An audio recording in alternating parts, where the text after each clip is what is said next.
सुप्रभात। आप सभी का स्वागत है 4 मई के डेली करंट अफेयर के सेशन में। मैं दिव्यांशु पांडे स्वागत करता हूं आपका फैक्ट क्लिकर के इस चैनल पर।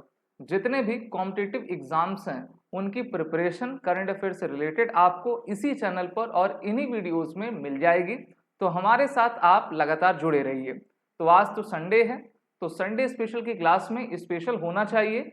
शुरुआत करते हैं आज के सेशन के सबसे पहले स्वामी विवेकानंद जी के कोट के साथ। इनके द्वारा हम सभी को प्रेरणा दी गई है कि the whole secret of existence is to have no fear, never fear what will become of you, depend on no one, only the moment you reject all help are you freed.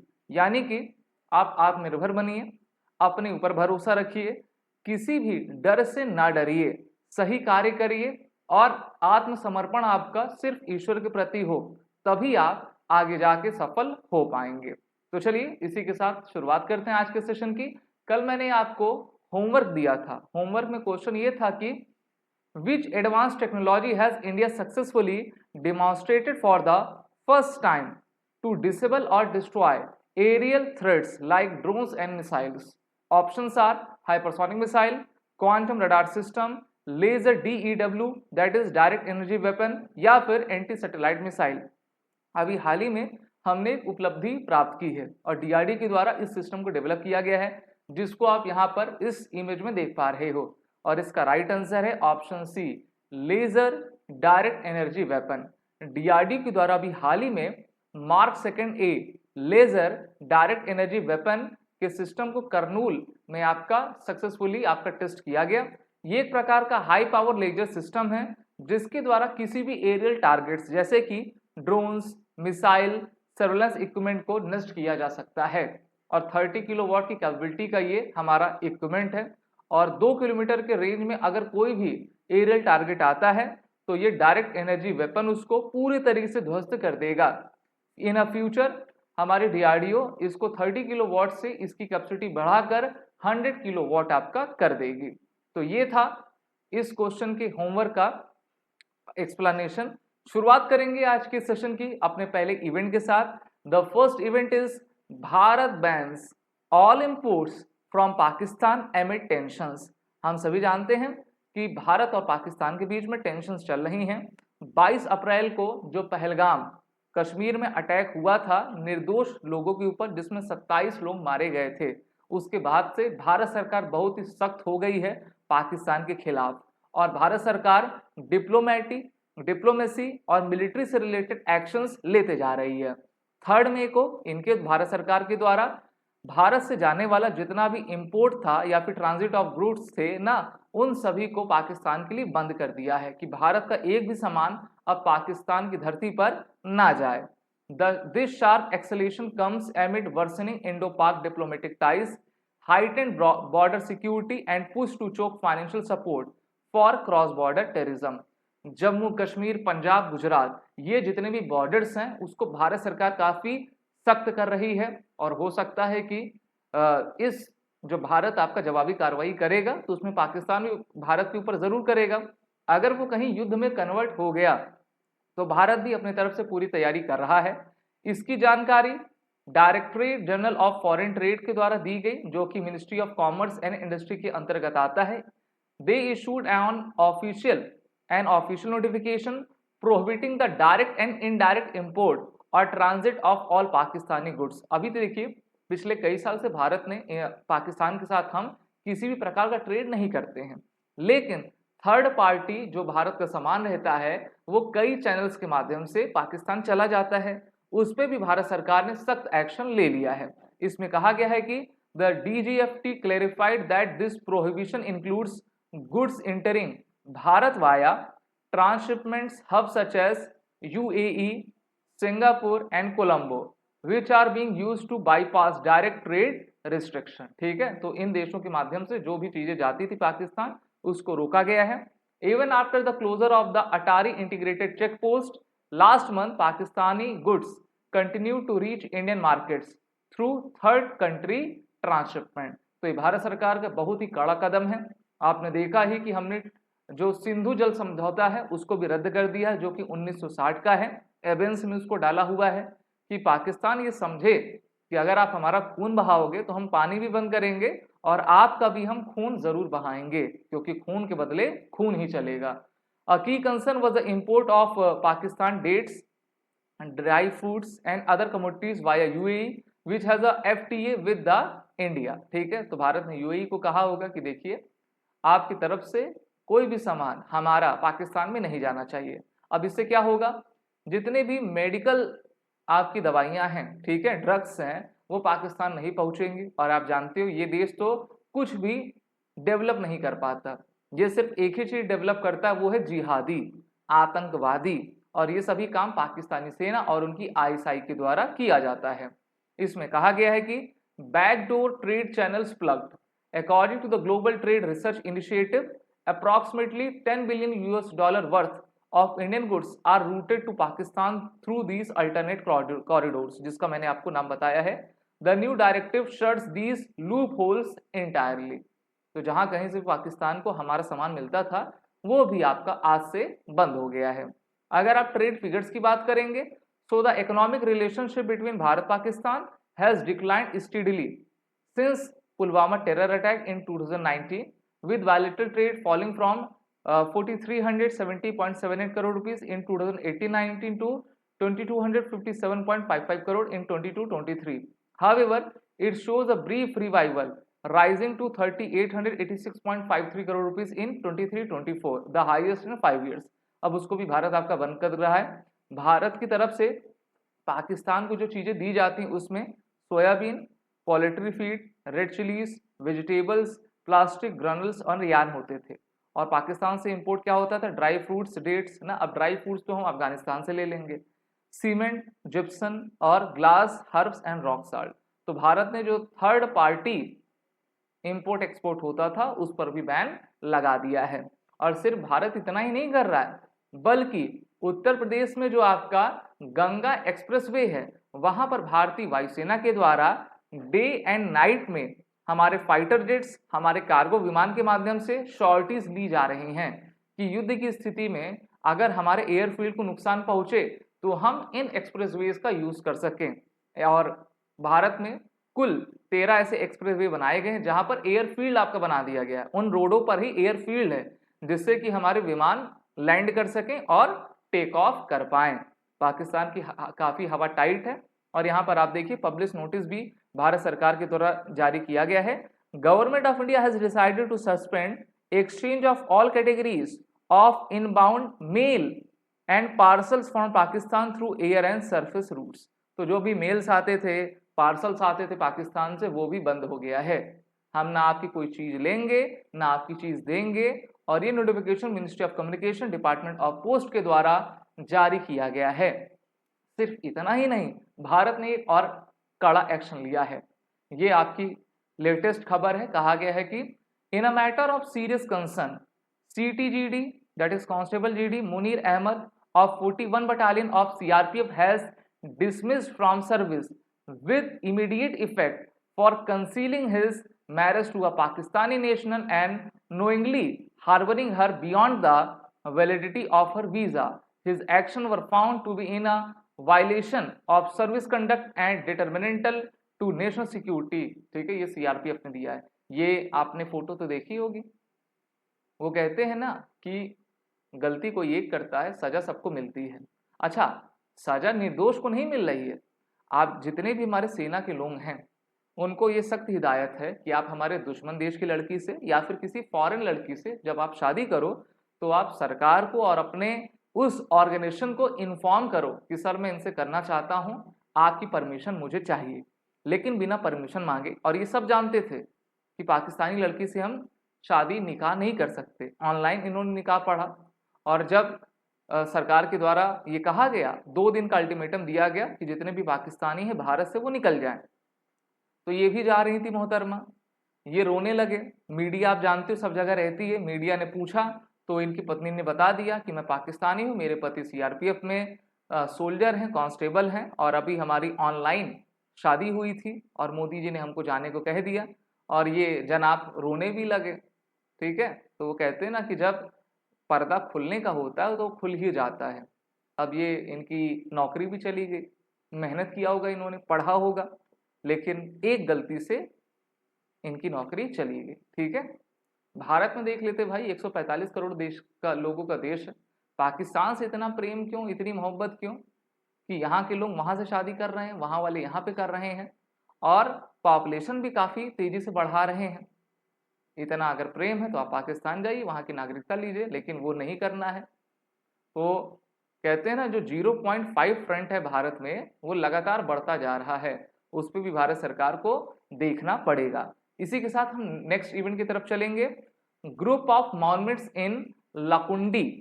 अब देखिए इसकी बात मैं क्यों कर रहा हूं, क्योंकि ये एक हेरिटेज सेंटर है कर्नाटक का, और Karnataka government Indian national trust of for art and cultural heritage के साथ फाइनल स्टेज की तैयारी कर रही है कि हम इस अपने लकुंडी ग्रुप ऑफ मॉन्यूमेंट्स को, ठीक है, जिसको वेस्टर्न चालुक्यन पीरियड में बनाया गया था, उसको यूनेस्को की टेंटेटिव लिस्ट में शामिल करवाएंगे। और जैसे टेंटेटिव लिस्ट में शामिल हो जाएगा, उसके बाद इसको जल्द ही आने वाले वर्षों में यूनेस्को की world heritage site of India में लिस्ट करवा देंगे। भारत में अभी कुल 44 यूनेस्को वर्ल्ड हेरिटेज साइट है। अगर आप इस लकुंडी ग्रुप ऑफ मॉन्यूमेंट्स के बारे में जानना चाहें तो इसकी लोकेशन कर्नाटक के गढ़त डिस्ट्रिक्ट में आती है। Temples build between 10th to 12th centuries during the Kalyana Chalukya western Chalukya region. तो इनके शासनकाल में इसको बनाया गया था। इसके चारों ओर कई टेम्पल्स हैं, जैसे कि आपका दोदापसा टेम्पल, जापदा बावी, फिर Trikuteshwar temple, Mahadev temple, Shri Mallikarjun temple, Someshwar temple, Tarakeshwar temple. ठीक है, और आप जानते हो भारत का जो द्राविडियन चालुक्य एम्पायर का आर्किटेक्चर था वो काफी प्रसिद्ध पूरे विश्व में है। यूनेस्को के बारे में जान लें। यूनेस्को का फुल फॉर्म है United Nations Educational Scientific and Cultural Organization. UNESCO is specialized agency of the United Nation with aim to promoting world peace security through international cooperation in education, art, science and culture। इनकी स्थापना 16 नवंबर 1945 को London UK में की गई थी। इनका headquarter France की capital Paris में है। इसके founder Bharat, America, France, China, Mexico जैसे कई देश हैं। डायरेक्टर जनरल अभी के इनके ऑड्रे ओजुले हैं। ठीक है, इनकी parent organization United Nations Economic and Social Council है। तो इन सभी बातों को आप सभी नोट डाउन करते जाइए। इस सेशन को अपनी तरफ से लाइक और शेयर दीजिए और सपोर्ट करिए, ठीक है, हमारे इस चैनल को, जिससे कि हम आगे बढ़ पाएं और आपको इसी प्रकार के बेहतरीन बेस्ट कंटेंट्स प्रोवाइड करते जाएं। Next event is related with the aim for nature initiative. अब ये एम फॉर नेचर इनिशिएटिव, यहाँ पर इमेज देख के आपको पता चल गया होगा कि ये हमारी प्रकृति से संबंधित है, और ये कहा गया है कि FAO Food and Agriculture Organization के द्वारा एम फॉर नेचर को आपका जारी किया गया है, लॉन्च किया गया है। ठीक है, FAO of the United nation has launch new initiative. अब एम फॉर नेचर का फुल फॉर्म क्या है? Accelerating innovative monitoring for nature restoration. देखिए 800 करोड़ के लगभग जो है लोग पूरे धरती पे रहा करते हैं, इतने तो लोग हो गए, और उससे ज्यादा तो आप जीव जंतु आप देख लीजिए। तो हम सभी को किसको प्रमोट करना है? नेचर को प्रमोट करना है। पेड़ पौधे का लगाने का काम किसका है? हमारा है ना। अब जीव जंतु तो आएंगे नहीं पेड़ लगाने और इनको रिस्टोर करने, फैसिलिटेट करने, कंजर्व करने, तो वो काम हमारा है। इस कारण से जो यूएन की सबसे इंपॉर्टेंट संस्था FAO है ना, उनके द्वारा कहा गया है कि हम इस एम फॉर नेचर को आपका बढ़ाएंगे, जिससे कि हम नेचर को रिस्टोरेशन कर सकें। अब इसका फुल फॉर्म भी आपसे पूछा जा सकता है, तो उसको भी याद कर लीजिए।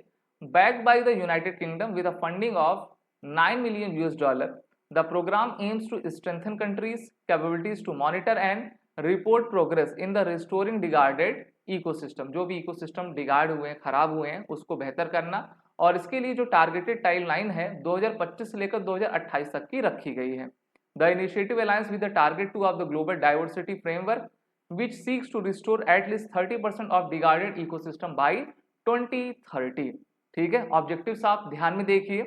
To enhance global monitoring capability for ecosystem restoration, support countries reporting and data collection for nature restoration, help achieve target 2 of the global biodiversity framework। और FAO के बारे में आप जरूर जान लीजिए। ये हंगर को डिफीट करने के लिए काम करता है। ओल्डेस्ट परमानेंट स्पेशलाइज्ड एजेंसी है यूएन की, जिसको 1945 अक्टूबर में इस्टेब्लिश किया गया था। और ये सभी गवर्नमेंट के साथ मिलकर, टेक्निकल एजेंसीज के साथ मिलकर जो है agriculture, forestry, fisheries, land, water resources के लिए कार्य करती है। इनका हेडक्वार्टर इटली की राजधानी रोम में है। इसमें 194 मेंबर्स हैं, ठीक है। और फंडिंग इनको 100% इनके फाउंडिंग जितने भी फंडिंग मेंबर्स हैं उनके द्वारा दी जाती है। और सबसे इंपॉर्टेंट बात यह है कि एफएओ का वर्ल्ड फूड डे, विश्व खाद्य दिवस जो है हर साल 16 अक्टूबर को मनाया जाता है। तो अगर आप इतनी बातों को जानते रहेंगे, अपनी नोट्स बनाएंगे, नोट्स बनाने के साथ उसका अध्ययन करेंगे, रिवीजन करेंगे, पुनरावृत्ति करेंगे, तो वह आपके लिए सबसे फायदेमंद रहेगा। इसी के साथ नेक्स्ट इवेंट की तरफ चलेंगे। यहाँ पर women power self made weapon की बात हो रही है, ठीक है। कहते हैं ना नारी शक्ति, नारी शक्ति तभी आगे बढ़ेगी जब जो पुरुष हैं, पुरुष वर्ग हैं, उनको आप उत्साहित करेंगे और उनके लिए मार्ग प्रशस्त करेंगे। इसके लिए पूरे विश्व में कई काम हो रहे हैं। अब जो है हम बात कर रहे हैं फोर्ब्स की विमेन पावर लिस्ट 2025 की। Forbes India release much anticipated women power list 2025 स्पॉटलाइटिंग nation's most influential and self-made women. These women comes from diverse background, जिसमें आपके स्पोर्ट्स, साइंस, एंटरप्रेन्योरशिप है। और ये देखा जा रहा है कि किस प्रकार से ये न्यू बेंचमार्क आपका सभी अपने रिस्पेक्टिव डोमेन्स में बनाती जा रही हैं। नोटेबल नेम्स इसमें देखें, गीता गोपीनाथ हैं ना, first deputy managing director of International Monetary Fund, Leena Nair global CEO Chanel, Smriti Mandhana, PV Sindhu, Manu Bhaker sports से आती हैं, Payal Kapadia award winning film maker, doctor Pratima Murthy director NIMHANS, Rohini Iyer PR and marketing entrepreneur, Shefali Gaudia chairperson of Deloitte South Asia, Vishakha Mulye CEO Aditya Birla Capital Limited की। इनके objectives क्या हैं? सबसे पहला तो ऑब्जेक्टिव ये है विमेन एम्पावरमेंट और लीडरशिप को हमेशा हम सेलिब्रेट करें, जितना सेलिब्रेट करेंगे तो उससे वो उत्साहित रहेंगी। दूसरा, encourages gender inclusivity in traditional male dominated field. Third, offer role models to inspire future change maker and entrepreneurship. इसी के साथ मैं आपको अमेरिका और अफगानिस्तान की तरफ ले जाना चाहूँगा। हमारे जो ट्रंप चाचा हैं, उन्होंने एक फिर से नया बयान दिया है और दुनिया को भ्रम में डाल दिया है, मतलब एकदम शॉक में डाल दिया है। अब इन्होंने क्या कहा है? इनके द्वारा कहा गया है कि जो अफगानिस्तान में बागराम एयर बेस है और दुनिया की सबसे बड़ी एयरफील्ड में से एक है, वहां पर चीन का कब्जा हो रहा है और चीन उसको ऑपरेट कर रहा है। आप सभी को याद होगा अफगानिस्तान में 2021 में अमेरिका ने अपनी फोर्सेस को हटा लिया था और वहां पर जानबूझकर रेजिम चेंज का ऑपरेशन किया था और भारत ने अपने लोगों को बचाने के लिए उस समय ऑपरेशन देवी शक्ति को लॉन्च किया था। अगर आपको याद नहीं है तो एक बार फिर से मैं आपको याद दिला देता हूं। इनके द्वारा कहा गया है कि ये जो बेस है वहां से सिर्फ 1-2 घंटे की दूरी पर ही चाइना का न्यूक्लियर वेपन का हब है, जहां से चाइना अपने न्यूक्लियर वेपन्स को बनाता है और यहाँ पर आके वो इस एयरफील्ड में अपने एयरक्राफ्ट को लाया हुआ है। लेकिन तालिबान ने इस बात का खंडन आपका कर दिया है। अगर हम इस बागराम एयरबेस को देखें तो ये देखिए, इसको 1950s के दशक में यूएसएसआर के द्वारा, सोवियत यूनियन के द्वारा बनाया गया था और उस समय आपको याद होगा कोल्ड वॉर चल रही थी अमेरिका और यूएसएसआर के बीच में। In 1959 for his landmark visit to the country, US president Dwight Eisenhower landed in the Bagram. और बागराम से रिलेटेड क्वेश्चंस आपके एग्जाम में पहले भी पूछे जा चुके हैं। फिर during the Soviet Afghan war from 1979 to 1989 Bagram became a vital Soviet base और यहाँ से रशिया के द्वारा, यूएसएसआर के द्वारा Su-25 को उड़ाया जाता था। फिर आप जानते हो कि सोवियत यूनियन का 90s के दौर में विघटन हो गया, फिर अमेरिका यहाँ पर हावी हो गया और अमेरिका के द्वारा जो है यहाँ पर इस एयरबेस को एक्सपेंड किया गया, ठीक है। और फिर 20 साल तक अमेरिका यहाँ पर रहा, तब तक यहाँ पर डेमोक्रेटिक गवर्नमेंट रही। लेकिन फिर आप जानते हो राजनीति क्या होती है, अमेरिका ने पूरे हथियार जानबूझकर यहाँ पे छोड़ दिए कि तालिबान के पास वो हथियार आ सके और इस रीजन में किसी भी प्रकार से रशिया या फिर चाइना का इन्फ्लुएंस ना हो सके। और ट्रंप यही कह रहे हैं कि एक बार फिर से हमको इस एयरफील्ड पे जो है अमेरिका का दबदबा शामिल करना चाहिए, ठीक है। अब भविष्य में क्या होगा कोई कुछ नहीं कह सकता है और तालिबान जो है वो आपका अमेरिका की कठपुतली है, लेकिन तालिबान को हमको मानना पड़ेगा कि तालिबान का यूज भी समय समय पर कभी सोवियत यूनियन ने किया और कभी आपका अमेरिका के द्वारा किया गया है। जो नेक्स्ट इवेंट मैं आपको पढ़ाने जा रहा हूँ वो आपके क्लाइमेट चेंज से रिलेटेड है। यहाँ पर आप जो सी देख पा रहे हो, तो इसको तो विश्व की सबसे बड़ी लेक कहा जाता है और ये आपका कैस्पियन सी, ठीक है। रिपोर्ट में कहा गया है कि climate changes threatens Caspian Sea. The Caspian Sea is rapidly shrinking, यानी कि ये छोटी होती जा रही है, from climate driven evaporation, endangering biodiversity, livelihoods and regional stability. अगर आप अर्मेनिया, अजरबैजान, कजाकिस्तान देखोगे तो यहाँ पर आपको दिखेगा ये कैस्पियन सी, ठीक है। लैंड लॉक्ड है और ये लेक के नाम से भी जाना जाता है, दुनिया की सबसे बड़ी लेक कही जाती है। Project decline in water levels even if global warming stays below 2 degree Celsius, the Caspian Sea is projected to drop from 5 to 10 metre and up to 21 metre by 2100 if temperature rise further, ठीक है। तो सबसे बड़ा चिंता तो यही है कि हम अपने अर्थ के टेम्परेचर को 1.5 डिग्री सेल्सियस आपका रखें, लेकिन अगर टेम्परेचर बढ़ेगा तो ये 21 मीटर तक आपका श्रिंक हो जाएगा, जो कि बहुत होता है। 21 मीटर आपके बहुत होते हैं ना, और इससे वहां के पर्यावरण पर सबसे ज्यादा इम्पैक्ट पड़ेगा। अगर हम इसके इम्पैक्ट के बारे में बात करें, सबसे पहले तो बायोडाइवर्सिटी लॉस होगा। It threatens endemic species like Caspian Sea, जो कि IUCN के इंडेंजर्ड आपके कैटेगरी में शामिल है ना। इंडस्ट्री को आपका जैसे कि Baku, Anzali Iran, Aktau Kazakhstan, Turkmenbashi Turkmenistan, Lagan Russia could be stranded inland. The Volga River, the Caspian sole maritime ink to the outside world, could become non-viable. Hydrocarbon production site in Kashgan, Kazakhstan and Filonsky, Russia will become landlocked. Public health risk आपका जाएगा क्योंकि dust इसमें होंगे, ठीक है। Industrial pollutants काफी भारी मात्रा में होते जाएंगे, तो इसलिए इसको बचाने की जिम्मेदारी हमारी है। कैस्पियन सी के बारे में जानोगे तो ये एक प्रकार की टेक्टोनिक लेक है, ये भी आपके एग्जाम में पूछा जाता है। वर्ल्ड्स की लार्जेस्ट इनलैंड वाटर बॉडी है और यहाँ पर 3 मेजर आपकी रिवर्स हैं, जिसमें वोल्गा, यूराल और तेरेक आती हैं, ठीक है। It is bordered by Russia, Azerbaijan, Iran, Turkmenistan and Kazakhstan. तो इन सभी पॉइंट्स को आप सभी नोट डाउन कर लीजिए। अब मैं आपसे पूछना चाहूंगा कि जितना भी मैंने आपको पढ़ाया है कि आपको क्या कोई क्वेश्चन है, अगर है तो आप कमेंट बॉक्स में जरूर पूछिए, उसको मैं आपको रिप्लाई जरूर दूंगा। साथ ही साथ अब हम आते हैं आज के MCQs पर। पहला क्वेश्चन आपके लिए, which organisation was established to commemorate World Food Day, UNESCO, WHO, FAO या फिर UNDP। तो देखिए, विश्व खाद्य दिवस आपका FAO के द्वारा मनाया जाता है, फूड एंड एग्रीकल्चर ऑर्गेनाइजेशन। अगला प्रश्न, when is World Food Day celebrated globally, October 10, October 16, November 1, September 25। तो विश्व खाद्य दिवस आपका हर साल 16 अक्टूबर को मनाया जाता है। 1945 में स्थापना हुई थी FAO की। विच US president landed in Bagram in 1959 during landmark visit.